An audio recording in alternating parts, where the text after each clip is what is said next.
ચાલો વસ્તી ગણતરીનો જીવ સમાન હાઉસ લિસ્ટિંગ બ્લોક મેપ એકદમ પરફેક્ટ કઈ રીતે બનાવવો તે જોઈએ. આ રહી આજની એજન્ડા. આ આખી પ્રોસેસ આપણે એકદમ સરળ અને સ્ટેપ બાય સ્ટેપ સમજીશું. સિમ્પલ ભાષામાં કહીએ તો આ મેપ એટલે જે તે ગણતરી વિસ્તારનો હાથે દોરેલો એકદમ સ્પષ્ટ નકશો. આનું મેઇન કામ શું છે?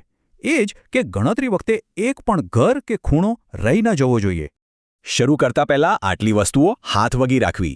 1. કોરો કાગળ, પેન્સિલ, સ્કેલ અને ભૂંસવા માટે રબર. અહીંથી મેઇન કામ શરૂ. પહેલા આખો એરિયા ફરી લો, ઉત્તર દિશા માર્ક કરો અને મુખ્ય રસ્તાઓ દોરી કાઢો.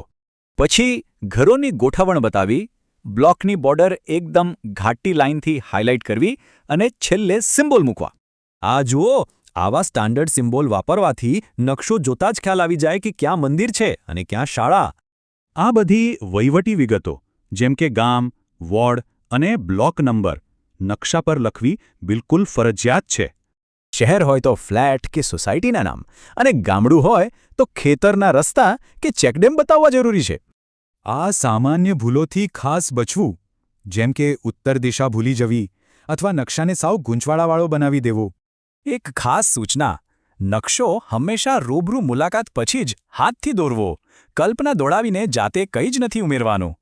જો કે ડિજિટલ નકશા સોફ્ટવેરથી બને છે, પણ આપણા આ મહત્વના કામ માટે હાથથી દોરેલો મેપ જ બેસ્ટ છે. તૈયાર થયેલા નકશાની ચકાસણી માટે સુપરવાઇઝર્સ બરાબર આ જ ચેકલિસ્ટ વાપરે છે, એટલે ક્રોસ ચેક કરવું સહેલું રહે. જો આ નકશો ન હોય ને તો મકાનો ગણવાના રહી જાય, ડબલ ગણતરી થાય અને આખો ડેટા ખોટો પડે. સાચી વાત તો એ છે કે આ સ્થળ સ્થિતિ નકશો આખી વસ્તી ગણતરીની પ્રોસેસનો મજબૂત આધારસ્તંભ છે.